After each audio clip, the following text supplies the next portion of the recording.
Hello there. Welcome to my views and news. Welcome to this live chat session. Can you hear me?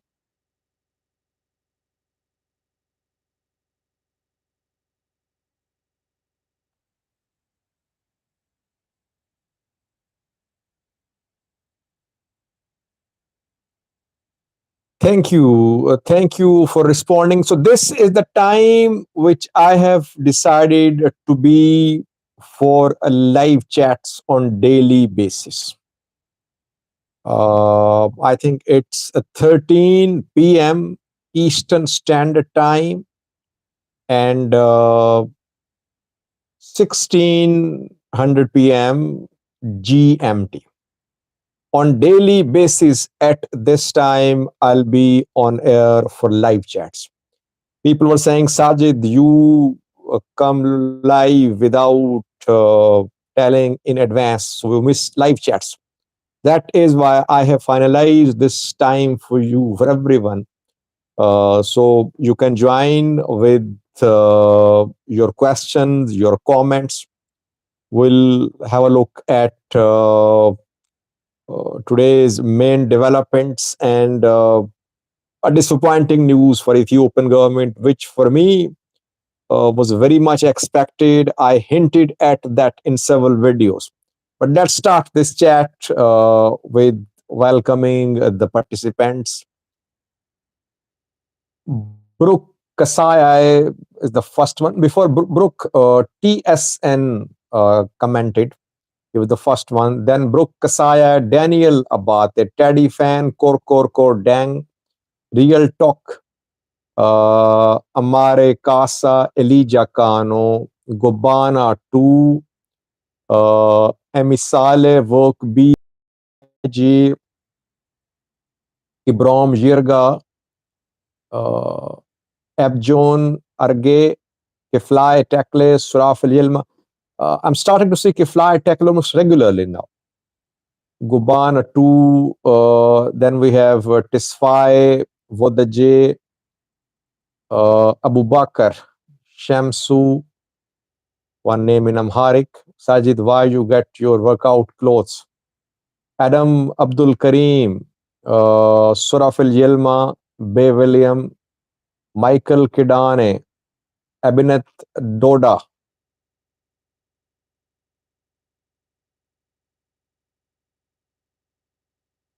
Fusum Girme. We have then Logix, Burji Suyama, Avol Arabia, Oromo News, Dababe Ajata, Gabriab Tikle Birhan, Abe Kareo. We have Prodida, interesting name, Dagnaccio, Mikonan, Michael, Kabir Girme, Nahome Assefa, Enoch Daniel, Jamal Muhammad, Samuel Falake.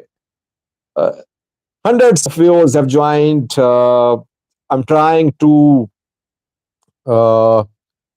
mention as many names as I can. So if I miss, thank you, Logix, thank you for being the first one to buy a super chat. Thanks, a sticker. Thank you, Logix. Now, before I start this live chat session, let me clarify one thing. Since last night, I've been receiving questions. People wanted response. Several news outlets, without a verification, claim that Ethiopian President Sahle Work Zewde had defected, that she was in the US and she had sought asylum there. It was a big news. But obviously, just like the news is big, verification should also be big. But several news sources shared this news without proper verification. If a country's president defects, there cannot be a major, bigger news than this one. The lady Sahle Work was in US visit. I was able to confirm. It wasn't difficult. I tried to get in touch with people close to her. We could not get any verified information about her defection. Though a journalist who accompanied her a few weeks ago defected. I did a video on that.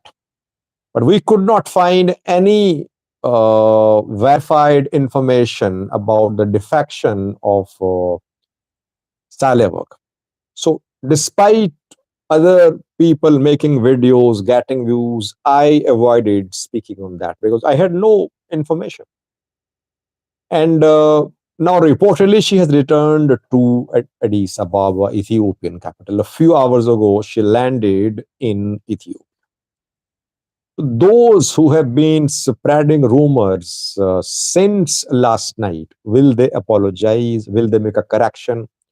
Or will they tell more lies to defend their lie, which they told yesterday? This is the main problem, that without verification, sometimes to get views, we social media people, YouTubers, etc., we break news. In this race for breaking news early, we share unverified information, which only hurts us in the end because the credibility matters. If credibility is lost, everything is lost. Let's hope that people apologize or people make corrections and they are careful in future. We should not make such big claims without any proper verification. And by the way, members of ruling elite are enjoying the perks and privileges of being in power. Why would they defect? Those people defect who are in opposition, who are facing state repression, who are being hunted down by state. Those who are part of state machinery, why would they defect? They are part of the state mechanism. They are ruling elite members. This is the time for them to enjoy the benefits of being in power. So we were not seeing Silo work defect, and it has been confirmed now.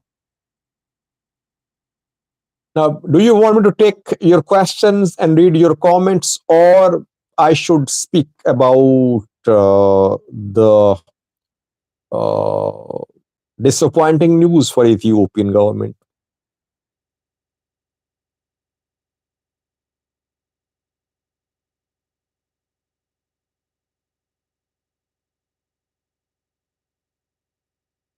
Daniel Abate, hi Sajid, would you please tell us about PMRB today's speech? Who will be laid down? Who will be laid down arms? All are fun. I did 2 videos on PMRB's speech.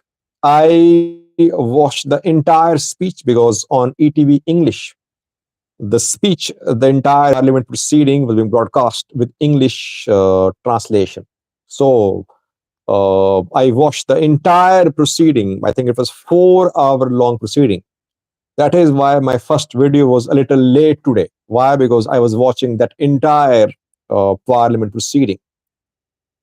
PMRB tried to shift the responsibility for the shortcomings and deficiencies of the government on previous governments, on circumstances not under the control of government, like global circumstances. He did not take responsibility for any internal issue today. I think he's been in power since 2018. 5 years have passed. If he cannot deliver in 5 years, how long will he take to deliver? He should start taking responsibility now. That responsibility is missing. Attributing inflation to global developments, attributing spread of malaria, other diseases to regional situation, etc. cannot absolve the Prime Minister. Governments are responsible; they are to be held accountable. So he'll have to be He will have to be answerable. What is his government doing? Why is that the Ethiopian debt has increased? I think 2, 3 times since he took office. Why is inflation on the rise? Why unemployment? Why he's spending so much on mega projects? Why conflict after conflict? So all these questions should be answered by the Prime Minister. But he always shifts blame, and then he starts blaming Ethiopian people. That Ethiopian people think negatively. They blame each other. They don't appreciate government's performance. That they spread hate against each other. YouTubers are part of the problem. Ethnic loyalties matter a lot. Question is, what is he doing? What is Prime Minister's responsibility? What has he done to bring ethnic harmony in Ethiopia? So he's not taking responsibility, firstly. Secondly, I did a video on the port. He took a position a few weeks ago about Ethiopian need for having access to the port. Yamlak says you're misrepresenting the whole speech. Well, I am sharing my understanding of the speech. I heard each and every word of his speech. I am sharing my take. Maybe I'm mistaken, but maybe you know more. But I talked to people, they disagreed with me, but that is what I concluded. Uh, s- Regarding the port issue, I think again he threatened his neighbors. Though threat was in the form of a request, a veiled threat in the form of a request. That is what he shared today for Somalia, for Eritrea, for Djibouti. I don't think the three countries will be comfortable after today's speech by the Prime Minister. On the one hand, he says that we are requesting you, please help us. We are in trouble. We could die of hunger. We need a port for use. On the other hand, he says that this is an existential threat. Even if a war is imposed on Ethiopia for raising this issue, Ethiopia is ready to fight. Basically, he's blackmailing his neighbors, and neighbors won't be comfortable. That is what my take is. I think Abiy is facing multiple challenges. His challenges were internal mainly, but his challenges are external as well now. Because now he's alienating, antagonizing entire region, Somalia, Djibouti, Eritrea, Kenya, competitor, Sudan. So now he's facing a dual challenge, internal, external. Can he meet the challenge? That remains to be seen. Difficult, I would say. It would be difficult. Abiy will have to review his policy. Otherwise, what he's doing is leading to conflict after conflict, internally, externally. And because of these conflicts, what happened is disappointing for Ethiopia. Let me share this disappointing news for Ethiopia because this news is linked to Abiy's approach. Ethiopia sold telecom license to Safaricom 2 years ago in 2021. Around 400 million US dollars Ethiopia gets, I think, around from Safaricom through the sale of that telecom license. Ethiopia offered a third telecom license a few weeks ago to anyone who wants to bid and buy the shares in Ethio Telecom. No one made any bid. No bids for this third telecom license for Ethiopia. It means no one is ready to invest in Ethiopia. Why?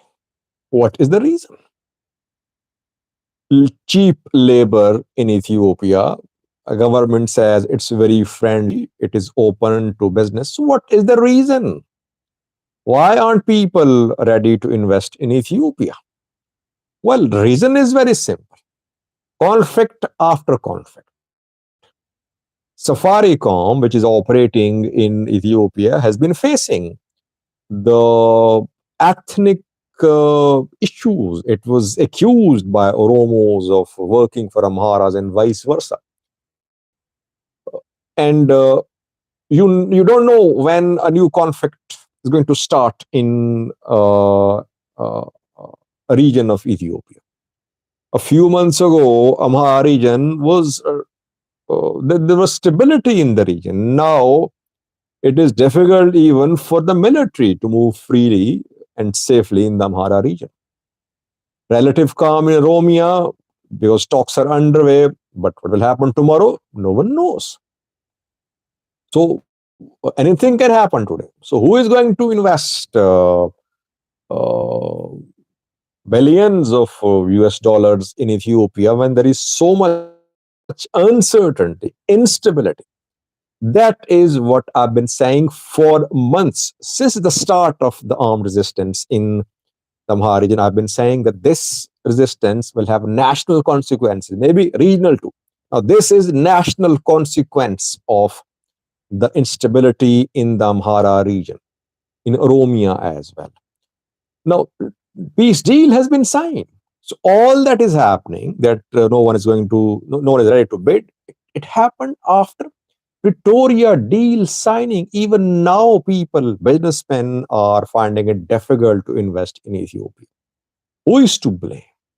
Can we blame Gatachorida? Can we blame Jawar? Government is to blame. While Abiy and his cabinet are enjoying the power and authority, they are responsible and answerable as well. And today, Abiy, I think, acknowledged that Ethiopia is in need of currency, hard currency. That is what he said. I remember in today's parliament speech. No currency arriving, no foreign currency arriving. US, World Bank, IMF promising bailout package since last year, talks still underway. Remittances, the same. I don't think there has been any significant increase in remittances sent to Ethiopia. Then direct foreign investment, you see what happened regarding the sale of telecom license. Ethiopia removed from AGWA more than a year ago, no reinstatement so far. So I can go on and on. In the end, the Prime Minister will be held accountable. His cabinet will be held accountable. You cannot blame opposition. There is no opposition, by the way, in Ethiopia, though he talked about opposition today, I think. There is no opposition in Ethiopia. One man, one party show, basically. One party show. Eritrea is one man show. Ethiopia is one party show. PP. And by the way, the Eritrean activists are mocking PP by writing PP, PEE. And they have been using the term ONDF for ENDF, saying Oromoma National Defense Force. This term was first used by some Eritrean activists. Such is the gravity of tension between these two sides. Now, I am not saying that PM Abiy should be removed from power immediately, that Fano should come to power, or Ola should come to power, or TDF should reach Addis Ababa. What I'm saying is that if he is the Prime Minister, he cannot shift responsibility on others. He refused to introduce real democratic reforms in Ethiopia. Opposition parties almost non-existent in Ethiopia. They are there, but they're not allowed to work freely. And he talked about National Dialogue Commission as well in today's speech. He said that National Dialogue Commission should be strengthened. All parties should join National Dialogue Commission. He forgot that that commission was rejected by all parties when it was formed. ONLF, OLF, OLA, TPLF, OFC, Balderas, all rejected the commission. And he wants all these parties, which are under state repression, you can say, to join the National Dialogue Commission and work for a better Ethiopia through consultations. Who's going to trust the Prime Minister or the National Dialogue Commission? So this is my take from the speech and the news which I wanted to share with you. Now, if you have any questions, I'm ready.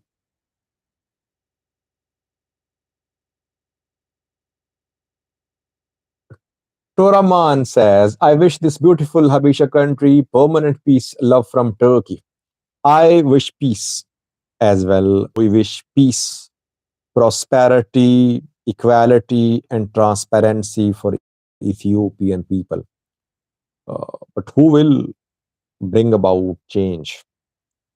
No one is allowed to work, no one is allowed to speak freely. People are declared anti-state, anti-Ethiopia. How will this peace, prosperity come in Ethiopia? That is the question.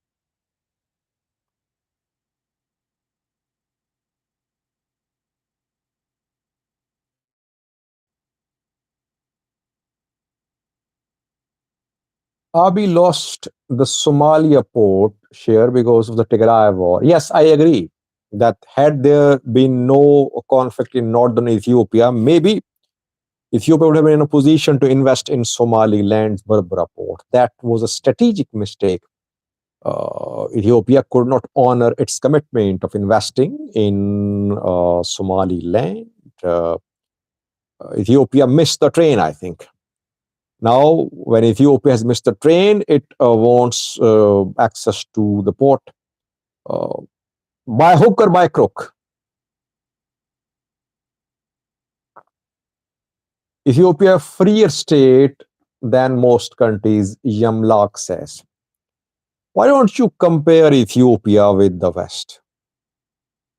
Why do you compare Ethiopia with Eritrea, with Somalia,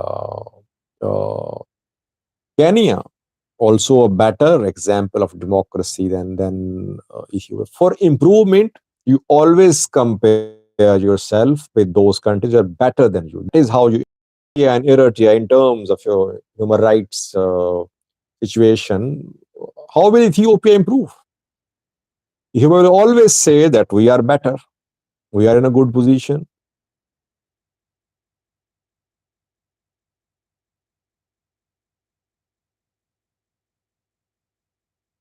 How do you get your information, especially from Eritrea?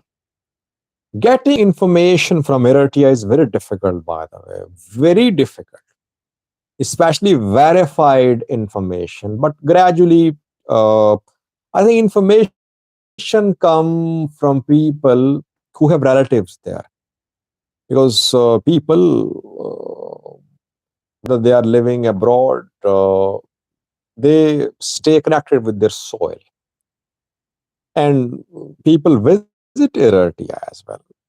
A few days ago, one of the viewers visited Eritrea, and he shared the account of his visit with me. It was very interesting to listen to him, to read his entire account. And then when you need specific verification, then you need to contact those people who have lived in Eritrea. They have connections there. Some of them fled Eritrea, some of them left Eritrea, but they have connections there. So through human sources, you get verification from Eritrea, but it's difficult to get news from Eritrea.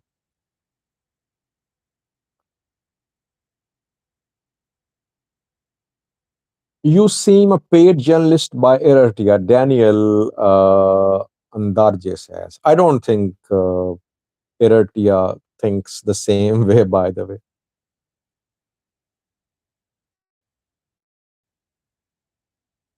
Will Amhara war destroy economy? Live and learn says it is already destroying economy. I think today's news is a piece of evidence that this conflict in the Amhara region is going to have devastating consequences for Ethiopian economy. Hey Sajid, have you thought about this? If the region of East Africa is at peace, then you would not have a job. I'll have a job, you'll see. Peace does not mean that you cannot report. Uh, this reporting is not about just conflicts only. Peacetime reporting is different, but it does not mean that there cannot be any YouTube channel if there is peace in a country.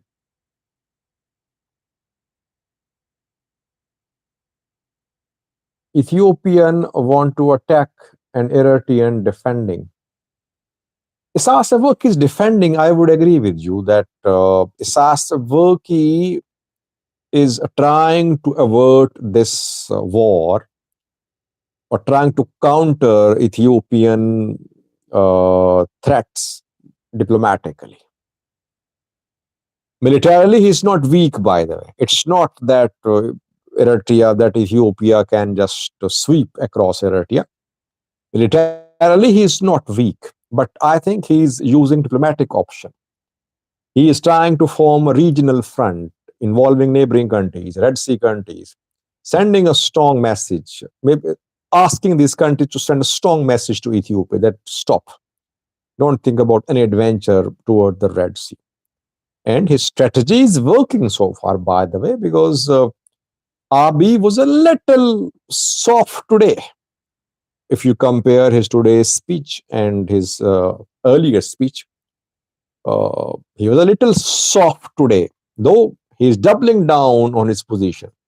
Isaias has managed to corner Abiy. Abiy knows that maybe that regionally his position is bad, so he needs to improve his regional standing.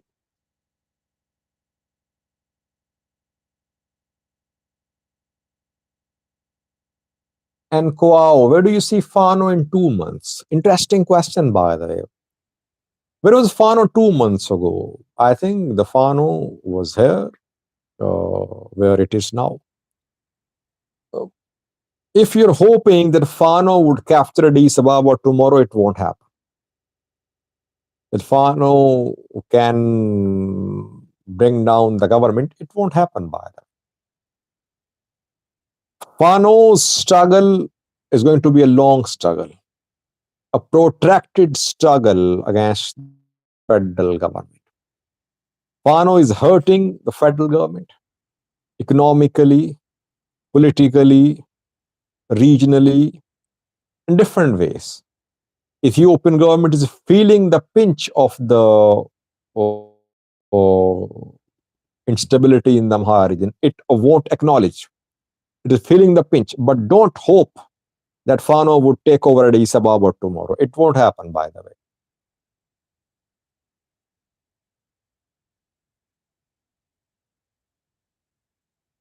Thank you, Sajid, mashallah. Gabo Gojo says, what do you think about Egypt right now? This tension between Ethiopia and Eritrea. Can you tell us Egyptian side in this matter of tension? MHA Media Network. Well, Egypt has found an ally in the form of Eritrea because Abiy and Isaias were allies in the last 2 years. Egypt was hand in glove with Sudan's Al Burhan. So Abiy has Abiy, Isaias at the loggerheads, and Isaias forming alliance with Egypt. Both Isaias, Abiy, then Somalia, Sudan, all seem to be on the same page when it comes to countering Ethiopia.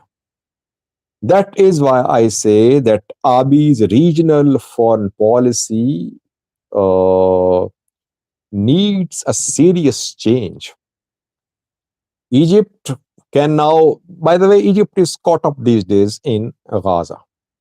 Gaza shares border with Egypt, and if war goes on in Gaza, it could spill into Egypt.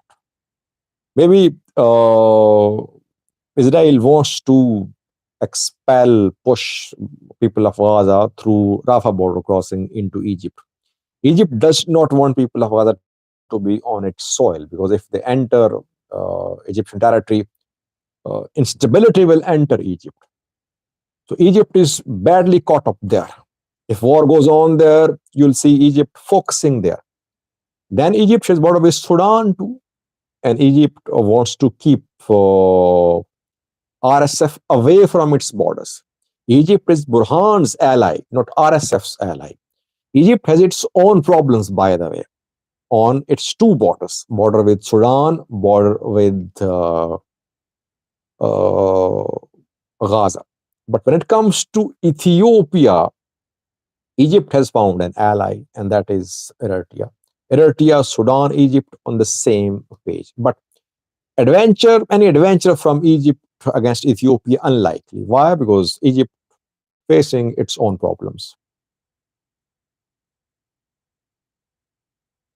Samson or Sajid, what is the likelihood of top or middle channels of Ethiopia overthrowing and toppling the government? Coup, you're talking about coup in Ethiopia.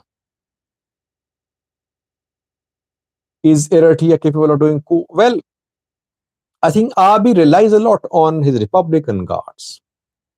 And that is why Republican Guards was established.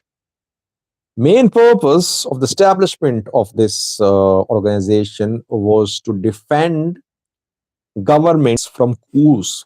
Coups, we know that are very frequent in Africa. We've seen coups in so many countries in the past few days, past few weeks and months, rather, starting from Mali, I think Burkina Faso too, and some other countries. Sudan too, failed coup by Burhan, and some other countries as well. So when PMB came to power, one of his first decisions was to form Republican Guards to protect his government from coups. And so far, I don't see any signs of coup. Why would Jula stage a coup against against the Prime Minister? Republican Guards under direct command of Ethiopian PM. And secondly, can Jula then control the situation? Does he have the capability? I don't think so, by the way. And what about other channels? If a few try to stage a coup, will military stay united behind such a coup? I don't think so. I don't see possibility of a coup, but I won't rule out the possibility of assassinations in Ethiopia. I am not saying assassination of a particular government figure, but the way we are seeing assassinations spreading in the Amhara region, anything can happen anytime, but no signs of coup, I think. Aman Vanore, one of my members, says, members of the channel, it's obvious Ethiopian economy has been sinking, huge infrastructure has been destroyed, no foreign direct investment. Yes, I agree with you. That is what I said. No employment, hundreds of factories closed. I agree with most of the points you wrote. That is the picture which I think if Abiy wants to share the performance of his government, he has every right to share that through his speeches. It should be balanced. Why can't he share the shortcomings, the wrong decision made by the government, the problems created by the government? He's not letting opposition speak. He's not letting independent media speak.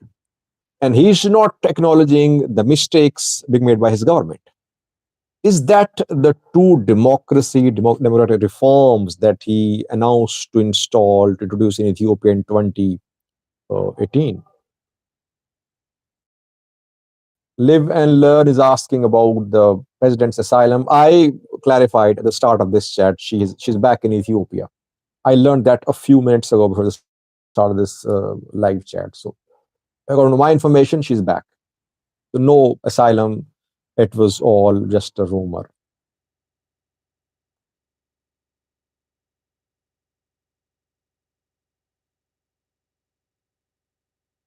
Alex Aboke, Sajid, there are beliefs in Ethiopia that Oromo cannot lead a country, and now this claim seems to be true. No, I don't agree. Don't generalize, please. I say that always. Please don't generalize. Don't make a big generalization about a whole group, a whole region. Oromos are like this, Amharas like that. No, don't say that. There are all types of people in Oromo community, in Amhara community. Their capabilities vary, their abilities vary. No group, no ethnic group has any superiority. All are born equal. But then our exposure, our learning, our hard work make us develop into what we are. So basically, we are born equal.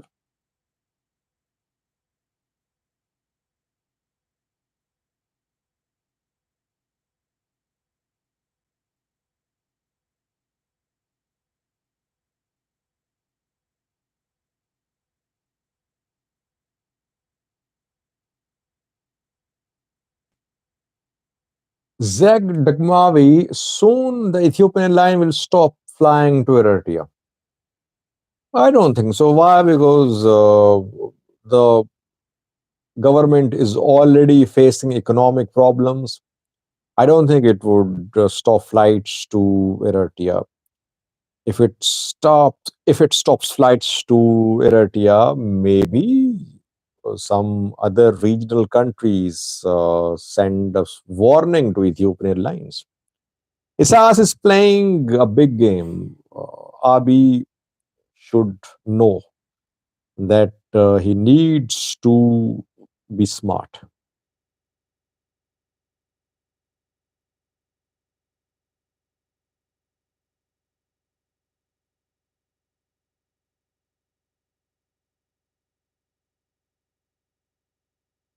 Can Fano develop and get bargaining power from this war? I think Fano already has gained bargaining power. Fano in this position is a force to reckon with.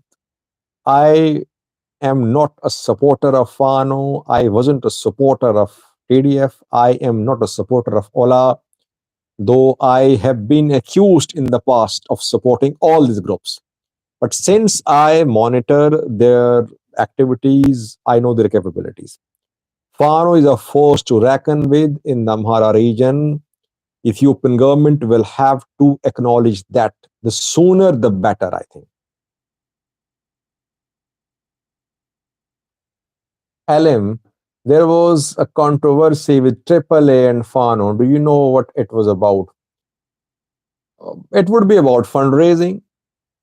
That is what diaspora disputes are, by the way. That money being raised, but money not reaching those for whom it is being collected, or in the name of those it is being collected abroad. AAA is facing questions, and AAA has been finding it difficult to satisfy people. There are some organizations working abroad, raising money in the name of Fano, individuals, organizations, journalists, but no one is being audited. How much money is being raised? How is it being sent? The contributors are not being informed about the channels, the way this money is being transferred to those to whom it is being donated.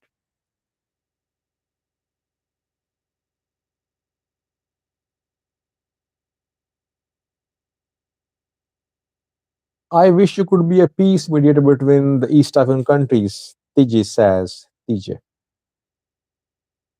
Well, these people, you people, people in power, you people, you know your countries a lot more than me. I'm just a student learning from you, learning from studying.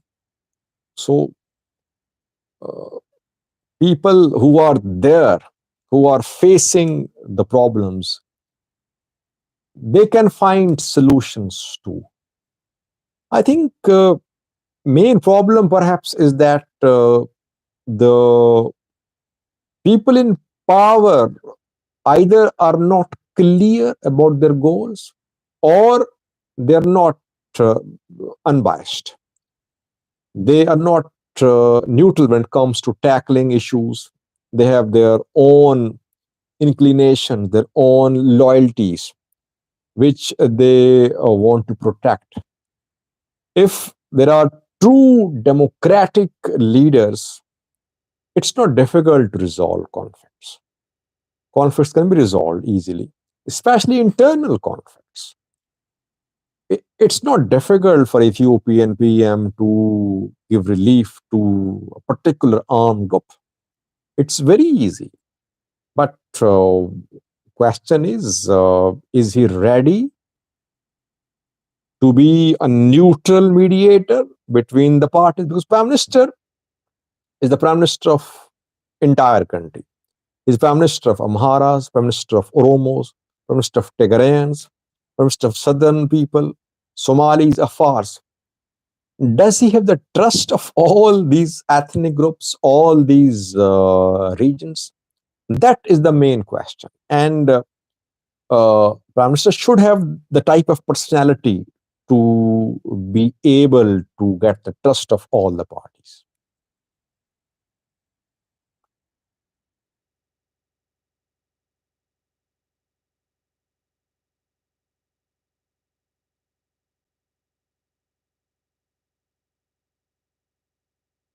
When does Ola talks end? We don't know. I told you in the last live chat session that I contacted Ola representative yesterday.